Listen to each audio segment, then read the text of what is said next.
6강은 충분 조건과 필요 조건에 관한 내용이잖아. 그럼 얘는 이제 뭘 알아야 되냐면 우리가 충분이라는 용어하고 필요라는 용어를 좀 알아야 돼. 요렇게 이제 이해해보자 이거야. 예비 고1 탑반 학생은 K 수학인이기에는 어때 조건이? 충분해. 왜요? 이미 예비 고1 탑반에 소속돼 있기 때문에 K 수학인이거든. 그래서 K 수학 학원인이기에 아주 충분하다. 이럴 때 충분 조건이라고 설명할 수 있고, K 수학 학원인은 예비 고1 탑반 학생이기에 반드시 필요한 조건이죠. K 수학을 다녀야 여기에 들어갈까 말까 하니까. 그래서 이거는 필요한 조건이다. 이렇게 일단 해석하면 돼요. 한국말로. 그럼 어떻게 되냐면 K 수학이 더 큰 범위잖아요. 이 안에 이 K 수학 학원 안에 예비 고1 탑반도 있고, 그죠? 그 다음에 예비 고1 에이스반도 있고, 그죠? 이런 거란 말이에요. 그래서 예비 고1 탑반이면 이미 K 수학 학원인이기 충분한 조건을 갖고 있다. 이런 뜻이고요. K 수학 학원인은 예비 고1에 들어갈지 다 들어갈 수 있는 건 아니야. 그렇지만 예비 고1 탑반 학생이 되려면 일단 K 수학을 다녀야 돼. 그래서 이거는 필요한 조건이다. 이해되죠? 요거를 선생님이 정리해 볼 거예요.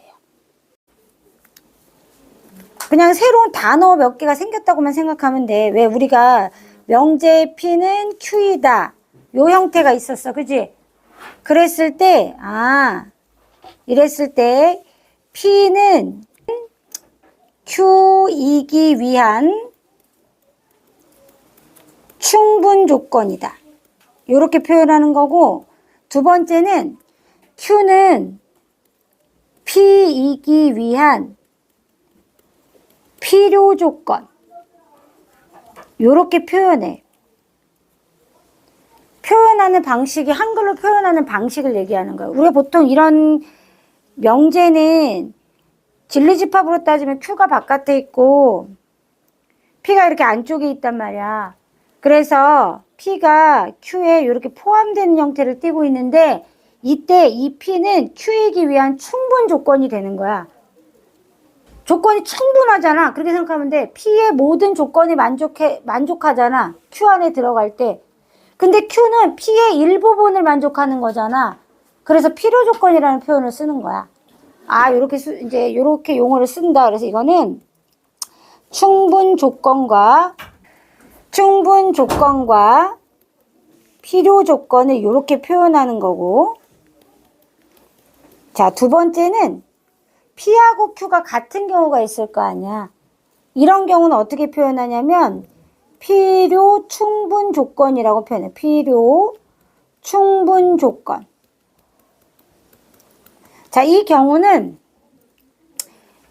P는 Q이다도 성립하고 Q는 P이다도 성립하는 거야. 그래서 요거를 또 표현할 때 P하고 Q를 화살표로 양 옆으로 이렇게 간다고 표현하면 되고, 이 경우는 진리집합으로 표현하면 P하고 Q가 같다라고 보면 돼. 같은 집합이다, 서로. 요거를 P는 Q이기 위한 필요 충분 조건이다. 이렇게 표현을 한다는 거야. 그래서 예를 하나 들어볼게. 예를 들어서 P는 X는 2야. 그리고 Q는 X제곱은 4야. 그러면 P는 Q이기 위한 충분 조건이지. 집어넣으면 성립하잖아. 그죠? 근데 Q는 P이기 위해서 성립하지 않지. 뭐가 빠졌어? X는 마이너스 2도 있어야 되잖아. 이런 경우는 뭐가 되냐면 P는 Q이기 위한 충분 조건이 되는 거야. 요것만 성립하는 거야. P가 Q 쪽으로 가는 것만 성립하고 Q는 P 쪽으로 가는 게 성립하지 않기 때문에 이런 경우는 P는 Q이기 위한 충분 조건이 되는 거예요. 충분 조건이 된다. 이렇게 볼 수 있어요. 이해되죠? 여기까지? 자, 이렇게 표현할 수 있어요. 그러면 요거 또 다른 표현은 어떻게 표현할 수 있냐면 Q는 P이기 위한 필요 조건도 되는 거예요. 단 Q는 P이기 위한 충분 조건은 될 수 없는 거예요. X는 마이너스 2도 있어야지 가능한 거죠. 그럼 선생님이 다른 예를 들어가지고 예를 들어서 P는 X는 뿔마 2를 가지고 있어. 조건 Q는 X제곱은 4일 때. 그죠? 얘는 P가 Q인 것도 성립하고 포함되고요. Q도 P에 포함돼요. 그럼 얘는 P는 Q이기 위한 필요 충분 조건이 돼요. 요걸 만족한다라는 거예요. 이해되죠? 그렇구나. 이제 알 수 있어요. 선생님 얘기했지만 진리집합 관계는 얘는 요런 관계가 되는 거고요. 필요 충분 조건은 P는 Q인 관계가 되는 거예요. 진리집합에서. 진리집합 관계에서 요것도 요렇게 알아두시면 돼요. 어렵지 않죠? 일단 여기까지 필기할게요. 여기 2번까지 먼저 할게요. 필기. 시작.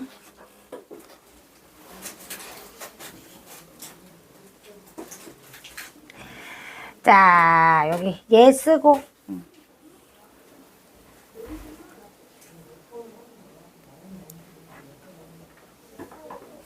여기 위에도 써봐.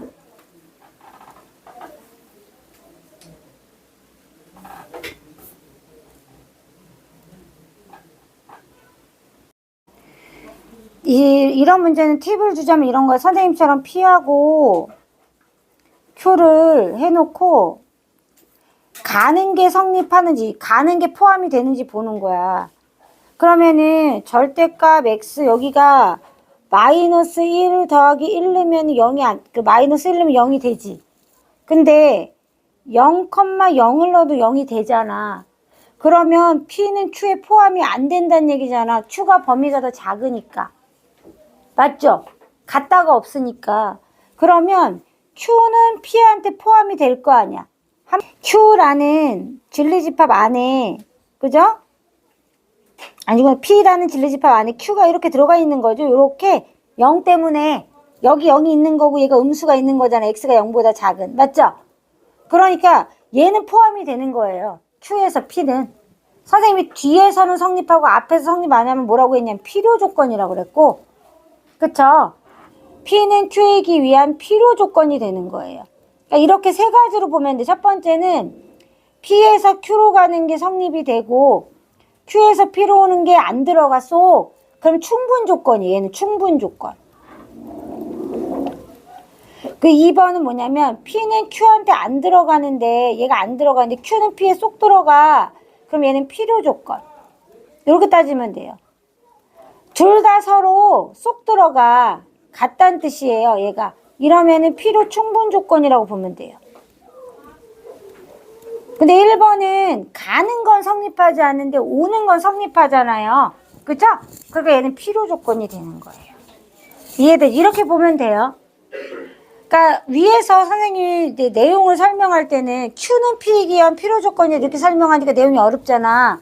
그냥 이렇게 P는 Q이기 위한 땡땡 조건이다 라고 나오면 가는 게 되고 오는 게 안 되면은 충분 조건. 가는 게 안 되고 오는 것만 되면은 필요 조건. 둘 다 되면 필요 충분 조건. 이렇게 해석하면 돼요. 자, 얘도 똑같아요. 정사각형은 평행사 변형이다. 맞죠? 맞죠? 평행사 변형은 정사각형이 아니잖아요. 못 들어가잖아요. 그쵸? 따라서 얘는 P는 Q이기 위한 충분 조건이 되는 거예요. 가는 것만 되니까 오는 건 안 되고. 요렇게. 이해돼요? 자, 디귿은 보니까 어떻게 되냐면 P는 Q이다. 되죠? X가 1이거나 X가 마이너스 1이면요. X제곱은 1이 돼요. 맞죠? 근데 X제곱이 1이면요. X는 뿔마 1이잖아요. 그러니까 오는 것도 되잖아요. 포함이 되잖아요. 그죠? 이런 경우는 필요 충분 조건. 둘 다 되면은 필요 충분 조건이 된다. 요렇게 보는 거라 그렇지 단어가. 자, 이제 뭐라고 돼 있냐면 P는 Q이기 위한 충분 조건이다 이런 뜻이죠. 필요 조건이면 요렇게 되면 되겠죠. 필요 충분이면 요렇게 되면 되는 거죠. 맞죠? 그러면 P가 쏙 들어가야 되니까 그래프를 요렇게 수직선을 그려보면요. P가 요렇게 안에 있을 때 Q는 바깥에 있어야 된다는 얘기예요. 그러면은 Q는 어디에 있어야 되면 이쪽에 있어야겠죠. A보다 작다 이렇게 있으면 돼요, 안 돼요? 안 되죠. 포함관계가 안 되잖아요. 따라서 포함관계가 성립하려면 A가 여기 있어야겠죠. 이렇게 돼야죠. 그래야 Q 안에 P가 전부 포함될 수 있으니까. 근데 A가 4에 올 수 있어, 없어? 없죠. 그럼 4가 혼자 떨렁 빠져나오기 때문에 안 돼. 따라서 4보다는 큰 위치에 있어야 돼요. 그래서 A는 4보다 크다. 이렇게 범위를 구할 수가 있죠.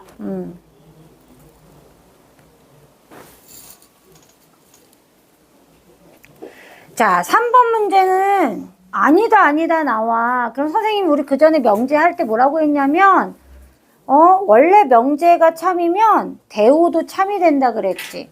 똑같아. 원래 명제가 필요 조건이 된다면 이 명제의 대우도 필요 조건이 되는 거야.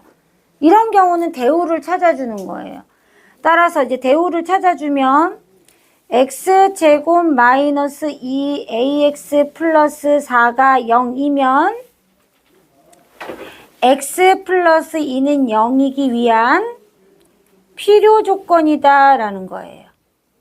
그러면 이 녀석이 이 안에 포함되어야 되는 거기 때문에 반드시 이 녀석은 x는 마이너스 2를 가져야죠. 그죠? 따라서 x는 마이너스 2를 대입하면 됩니다. 따라서 4 플러스 4의 2 플러스 4는 0. 4a는 마이너스 8.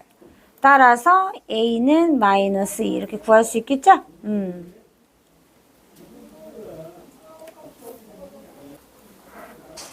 자, 이번에는 4번 문제는 뭐냐면 Q의 여집합, 그 다음에 필요 충분 조건이니까 둘이 같다는 얘기네.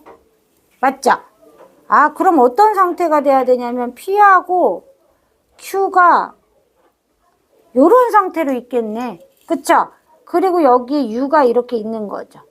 요 모양을 보면. 자, 그러면 이 상태에서 옳은 걸 골라라 이런 뜻이죠? 그러면 1번 정답 맞죠? 2번은 아니죠. 요 바깥에 있는 애들 때문에 2번은 정답이 될 수 없고요. 그 다음에 P 차집합 Q는 P다. 맞죠? 그 다음에 P 여집합하고 Q를 합집합해봤자 U가 안 돼요. 그죠? P의 여집합하고 P를 합집합해야지 U가 되죠. 그죠? 그 다음에 P 차집합 이거 똑같은 거예요. 이 녀석하고 이 녀석하고 P 차집합 Q랑 같은 뜻이라서 P가 돼야 돼서 안 되고요. 그래서 정답은 1번하고 3번만 되겠죠. 집합하고 명제하고 연결되어 있다고 보시면 돼요.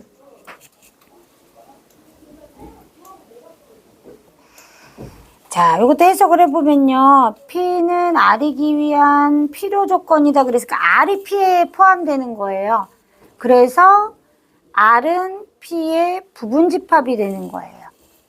그 다음에 요 녀석도 필요 조건이니까 뒤에 있는 녀석의 여집합은 앞에 있는 녀석의 여집합 안에 쏙 들어간다 이런 뜻이죠. 그럼 선생님 얘는 거꾸로 Q, R의 부분 집합이다 이렇게 들어가는 거죠. 그죠?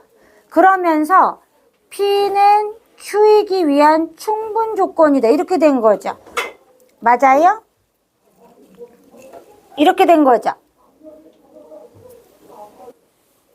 봐봐. R은 P에 쏙 들어가는데 P는 Q에 쏙 들어가거든. 근데 다시 Q가 R에 쏙 들어가. 무슨 뜻이야? 같은 거지 뭐. 그쵸? 같은 거잖아요. 거꾸로도 성립한다는 거잖아요. R이 이렇게 들어간다는 거잖아요. 맞죠? 이렇게도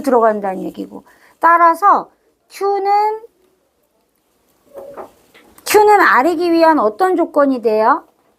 필요 충분 조건이 되겠죠. 필요 충분 조건. 요렇게 되겠죠.